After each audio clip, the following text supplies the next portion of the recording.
ಇದಲ್ರಿ ಹಿಂಗೆಲ್ಲ ಟಾರ್ಚರ್ ಕೊಟ್ಟಾರ್ರಿ ಮನ್ಯಾಗ ಹೆಣ್ಮಕ್ಳ ಮನೆಗೆ ಹೋರು ಅಲ್ಲೇ ಇರೋಗು ಇಲ್ಲೇ ಇರೋದು ಅಂತ ಅಂದ್ರಂತ್ರಿ ಸಸಿ ಮಕ್ಳು. ಇದನ್ನು ಆಗಿದ್ದಿಲ್ಲ ಅದಕ್ಕೆ ಬಂಗಾರನ ಬಂಗಾರದ್ದು ಅಂದಾರೆ.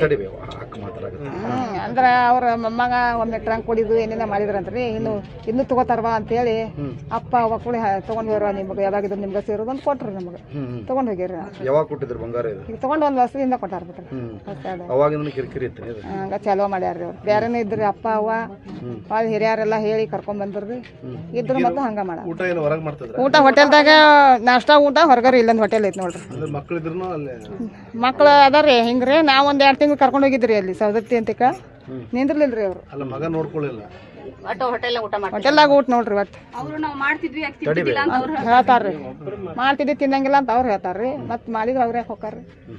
ಹಿಂಗಾಗಿ ಮಾಡ್ರೋಗಿದ್ದಲ್ರಿ ಬಂದ್ ನೋಡಿದಾಗ ಗೊತ್ತ್ರಿ ನಮಗೂ. 3 ತೊಲಿ ಬಂಗಾರ ಇತ್ರಿ ಅವ್ರು ಹೆಣ್ಮಕ್ಳಿಗೆ ಕೊಡ್ತೇನೆ ಅಂತ ಹಿರಿಯರ ಮಾತು ಕೊಟ್ಟಿದ್ರಿ. ಅದನ್ನ ನಮಗೆ ಕೊಟ್ರಿ ಹೆಣ್ಮಕ್ಳಿಗೆ.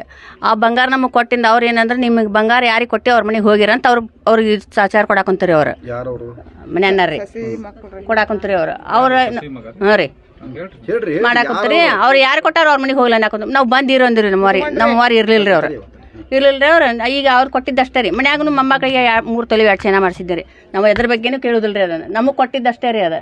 ಅವ್ರು ಕೊಟ್ಟಾರಂದಿಂದ ಅದನ್ನ ನಮಗೆ ಕೊಟ್ಟಾರ ಬಿಡ ಅಂತ ಸುಮ್ಮನಿರ್ಬೇಕಿಲ್ರಿ. ಏನು ಎಲ್ಲಿ ಕೊಟ್ಟೆ ಅಲ್ಲಿ ಹೋಗಂತ ಅವ್ರಿಗೆ ದಿನ ಒಂದು ಅವ್ರಿಗೆ ನಿಗ್ರಹ ಮಾಡ್ತಾರೆ. ಹುಬ್ಬಳ್ಳಿ ಧಾರವಾಡ ನಗರ ಕಮಿಷನರೇಟ್ ವ್ಯಾಪ್ತಿಯ ವಿದ್ಯಾನಗರ ಪೊಲೀಸ್ ಠಾಣಾ ಸರಹದ್ನಲ್ಲಿರುವಂಥ ಒಂದು ಲೇಔಟಲ್ಲಿ ಒಂದು ಇನ್ಸಿಡೆಂಟ್ ಆಗಿದೆ. ಆ ಇನ್ಸಿಡೆಂಟಲ್ಲಿ ನಿಂಗವ್ವ ಅಂತ ಸುಮಾರು 75 ವರ್ಷದ ಒಬ್ಬ ವೃದ್ಧೆ ಆಕೆದು ಸಾವಾಗಿದೆ. ಆ ಇನ್ಸಿಡೆಂಟಲ್ಲಿ ಭಾಳ ಸ್ಪಷ್ಟವಾಗಿ ಹಲ್ಲೆ ಮಾಡಿ ಮನೆ ಒಳಗಡೆ ಕೊಂದಿರೋದು ಭಾಳ ಸ್ಪಷ್ಟವಾಗಿ ಕಂಡುಬರುತ್ತೆ. ಇದು ಕುಟುಂಬದ ಒಳಗಡೆ ಆಗಿರುವಂಥ ಒಂದು ಘಟನೆ ಅನ್ನುವಂಥದ್ದು ಸದ್ಯಕ್ಕೆ ನಮಗೆ ತಿಳಿದು ಬಂದಿರುವಂಥದ್ದು. ಮತ್ತು ಮೃತಳ ಹೆಣ್ಮಕ್ಳು ಮತ್ತು ಕುಟುಂಬ ಸದಸ್ಯರು ಆಮೇಲೆ ಅವರ ಒಂದು ಹತ್ತಿರದ ಸಂಬಂಧಿಕರು ಹೇಳುವಂಥದ್ದು ಈ ಮೃತಳ ಹತ್ರ ಇದ್ದಂಥ ಒಂದು 3 ತೊಲ ಬಂಗಾರನ ಹೆಣ್ಮಕ್ಳಿಗೆ ಕೊಟ್ಟಿದ್ರಂತೆ. ಹಂಗಾಗಿ ನಿರಂತರವಾಗಿ ಮಗ ಮತ್ತು ಮಗನ ಮಕ್ಕಳೇನಿದ್ದಾರೆ ಅವರು ಬೈಯೋದು, ಊಟಕ್ಕೆ ಸರಿಯಾಗಿ ಆಗದೆ ಇರುವಂಥದ್ದು, ಹೊಡೆಯೋದು ಎಲ್ಲ ಮಾಡ್ತಿದ್ರಂತೆ.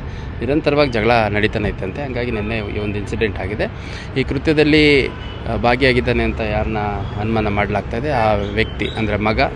ಮತ್ತು ಕೆಲವರು ಗಂಡನೂ ಹೆಂಡ್ತಿನ ಅಷ್ಟು ಚೆನ್ನಾಗಿ ನೋಡ್ಕೊತಿರಲಿಲ್ಲ ಅಂತಲೂ ಹೇಳಿದ್ದಾರೆ. ಹಂಗಾಗಿ ಗಂಡ ಮತ್ತು ಮಗ ಇಬ್ಬರೂ ವಶಕ್ಕೆ ತೊಗೊಂಡಿದ್ದಾರೆ. ಇನ್ನು ವಿಚಾರಣೆ ಮಾಡಿ ಯಾಕೆ ಈ ಕೃತ್ಯ ಆಯಿತು, ಯಾವ ರೀತಿ ಆಯಿತು, ಯಾರೆಲ್ಲ ಭಾಗಿಯಾಗಿದ್ದಾರೆ ಅನ್ನೋಂಥದ್ದನ್ನು ಆದಷ್ಟು ಬೇಗ ಪತ್ತೆ ಮಾಡಲಾಗುತ್ತೆ. ಆಸ್ತಿ ಏನಾದರೂ ಆಸ್ತಿ ವಿವಾದ ಅಂತಲೂ ಹೇಳ್ತಾರೆ. ಹೆಣ್ಮಕ್ಳ ಬಗ್ಗೆ ಸ್ವಲ್ಪ ಈ ತಾಯಿಗೆ ಜಾಸ್ತಿ ಒಲವಿತ್ತು ಅಂತಂದು.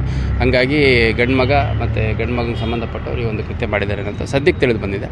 ಸೊ FIR ಆದಮೇಲೆ ನಾವು ಇನ್ವೆಸ್ಟಿಗೇಷನ್ ಮಾಡ್ತಾಯಿದ್ದೀವಿ. ಮಗ ಮತ್ತು ಗಂಡ ಇಬ್ಬರೂ ವಶಕ್ಕೆ ತೊಗೊಂಡು